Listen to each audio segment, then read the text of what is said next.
Ah, tapi dia tak tajam pun. Kat 40 tahun dah saya pakai ni. Ni parang pusaka. Parang ni okey je. Dia melengkung, tak ada masalah. Dia masih tajam lagi tengok.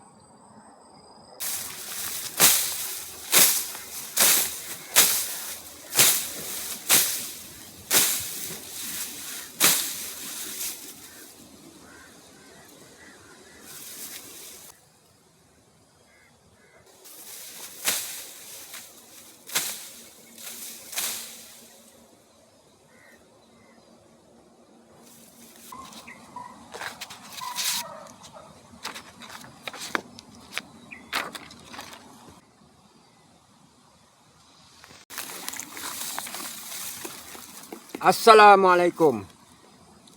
Selamat berjumpa kembali. Hari ni kita nak asah ni parang pusaka. Tapi secara survival lah. Kita gunakan kertas pasir lah. Kertas pasir.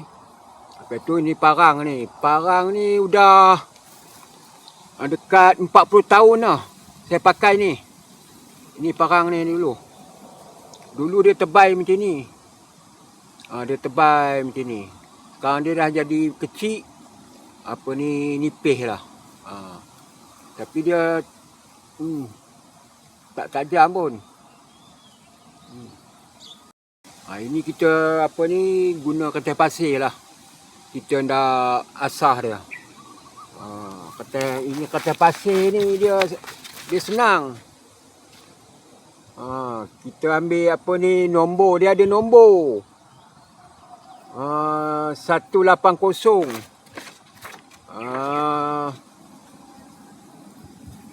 1200. 600. Yang ini dia tahan air lah. Dia memang tu melengkung. Boleh buat lastik. Melengkung.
Kalau nak asah kena pakai sandpaper ni, jangan sebelah mata. Sebelah sini. Dia tak kena tangan kita. Kalau sebelah sini, sebelah mata ni, bahaya. Dia punya ni kena. Dia sebelah sini baru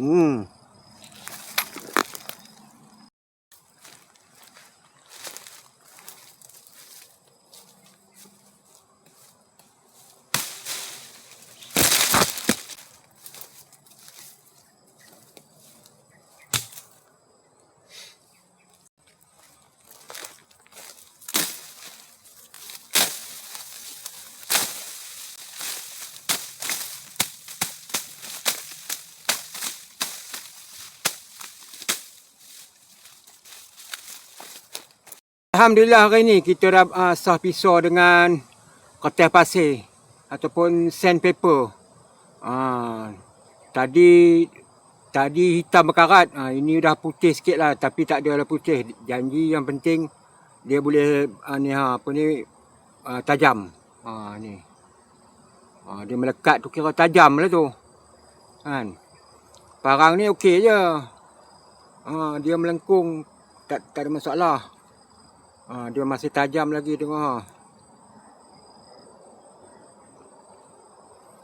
Okey, apa pun alhamdulillah lah kita dah sah ni.